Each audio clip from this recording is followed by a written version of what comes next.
Friends இந்த பீக்கங்காய் கடையில் பாருங்களேன் இவ்வளோ ஒரு சூப்பராக இருக்குது. டேஸ்ட் அந்த அளவுக்கு சூப்பராக இருக்கும். உடம்புக்கு ரொம்ப ரொம்ப நல்லது.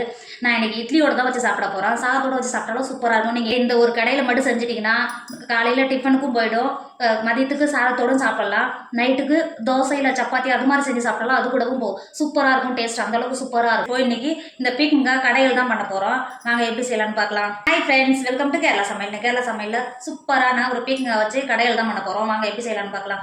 ஃப்ரெண்ட்ஸ் இங்கே பாருங்கள், ஒரு 450 கிராம் வரும் பீக்கங்காய் தான் எடுத்துருக்கேன். அந்த பீக்கங்காய் வச்சு சூப்பரான ஒரு கடையில் தான் பண்ண போகிறோம். இந்த கடையில் நம்ம சாதத்தோட வச்சு சாப்பிடலாம், இட்லி தோசையோட சாப்பிடும்போது இதோட இன்னும் டேஸ்ட் இன்னும் சூப்பராக இருக்கும். சப்பாத்தி கூட வச்சு கூட சாப்பிடலாம். இப்போ இது வரைக்கும் பார்த்தீங்கன்னா இந்த பீக்கங்காயை தோல் இருக்குது பாருங்கள், இந்த தோலெல்லாம் இந்த மாதிரி பீலரோ ஏதாவது வச்சு இது மாதிரி கட் பண்ணி எடுத்துக்கோங்க. ஃப்ரெண்ட்ஸ் இப்போ பாருங்கள், இந்த பீக்கங்காயை தோலெல்லாம் நல்லா சுற்றி எடுத்துட்டோம். இங்கே பாருங்கள், இப்போ இது மாதிரி கத்தி ஏதாவது வச்சு துண்டு துண்டாக கட் பண்ணிக்கோங்க. நான் எடுத்தது ரொம்ப பிஞ்சு காய் தான். இந்த இருக்குது பார்த்தீங்களா, இந்த மாதிரி துண்டு துண்டாக கட் பண்ணிக்கோங்க. கட் பண்ணிவிட்டு நல்லா பொடியாக கட் பண்ணிக்கோங்க. பொடியாக கட் பண்ணணும்னு அவசியம் கிடையாது. நீங்கள் பொடியாக கட் பண்ணிங்கன்னா இன்னும் நல்லா சூப்பராக இருக்கும். நமக்கு கடையும் போது இன்னும் நல்லா சூப்பராக இருக்கும். பார்த்தீங்களா, நான் பிஞ்சு காய் தான் எடுத்துருக்கேன். இப்போ இதை கட் பண்ணி எடுத்துக்கோங்க.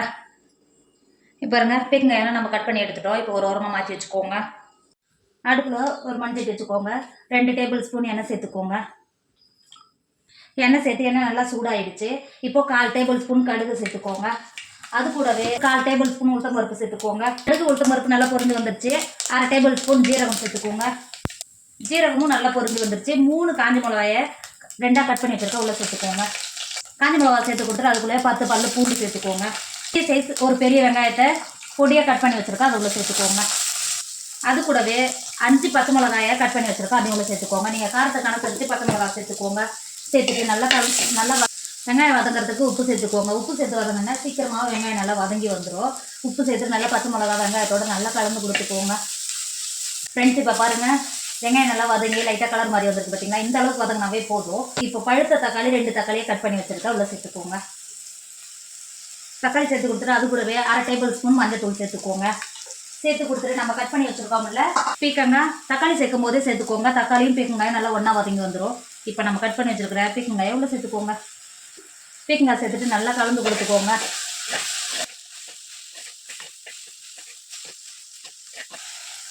இந்த அளவுக்கு நல்லா கலந்து கொடுத்துட்டு மூடி போட்டு மூடி பீக்கங்காயும் தக்காளி நல்லா சாப்பிட்டா வேக வரைக்கும் இடையில திறந்து கலந்து கொடுத்துக்கோங்க. நல்லா வேக வச்சுக்கோங்க. ஃப்ரெண்ட்ஸ் இப்போ பாருங்கள், நம்ம தண்ணி எதுவும் சேர்க்கலை.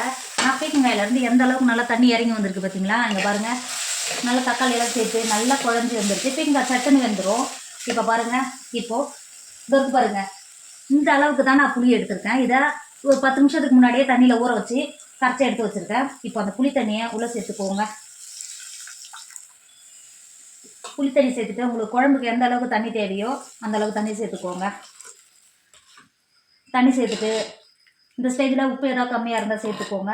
சேர்த்துட்டு நல்லா கலந்து கொடுத்துக்கோங்க. கலந்து கொடுத்துட்டு மூடி போட்டு மூடி நல்லா புளி பச்சை வடை போடுறதுக்கு நல்லா கொதிக்க வச்சு இன்னும் காய் நல்லா வேக வச்சுக்கோங்க. ஃப்ரெண்ட்ஸ் இப்போ பாருங்கள், நல்லா வெந்து எந்த அளவுக்கு நல்லா வெந்து பாருங்கள் பீக்கங்காய் எப்படி இருக்குது பார்த்தீங்களா. தக்காளி எல்லாம் சேர்ந்து நல்லா வெந்து வந்துருச்சு. இப்போ நீங்கள் மத்தோ இல்லை பொட்டேட்டோ மெசரோ எதையும் வச்சு இது மாதிரி நல்லா அழுத்தி விட்டு கடைஞ்சிக்கோங்க. நீங்கள் மத்து இருந்தால் மத்து எடுத்துக்கோங்க. என்கிட்ட மத்து இல்லை, இந்த பொட்டேட்டோ மெசர் தான் இருக்குது. இதுலேயே நல்லா அழுத்தி கடைஞ்சி எடுத்துக்கோங்க. பாருங்கள், சூப்பராக நல்லா கடைஞ்சி எடுத்துட்டோம். இங்கே பார்த்தீங்களா. இப்போ இது வெளில எடுத்துக்கோங்க. நம்ம பீக்கங்காய் கடையில் சூப்பராக ரெடி ஆகிடுச்சு. இப்போ அடுப்புலேருந்து இறக்கிக்கோங்க. ஃப்ரெண்ட்ஸ் இப்போ பாருங்கள், நம்ம பீக்கங்காய் கடையில் எவ்வளோ ஒரு சூப்பராக இருக்குது பார்த்தீங்களா. இதை சாதம் பூரி இட்லி தோசை கூடலாம் வச்சு சாப்பிடும்போது இதோட டேஸ்ட் அந்த அளவுக்கு சூப்பராக இருக்கும். குழந்தைங்களுக்கெல்லாம் ரொம்ப ரொம்ப விரும்பி சாப்பிடுவாங்க. கண்டிப்பாக நீங்களும் ட்ரை பண்ணுங்கள். உடம்புக்கு ரொம்ப ரொம்ப ஆரோக்கியம். கண்டிப்பாக நீங்களும் ட்ரை பண்ணுங்கள். என்னோட வீடியோ உங்களுக்கு பிடிச்சிருந்தா உங்கள் ஃப்ரெண்டு உங்கள் ஃபேமிலிக்கு ஷேர் பண்ணுங்கள். மறக்காமல் கேரளா சமையலை சப்ஸ்கிரைப் பண்ணிக்கோங்க. தேங்க்யூ.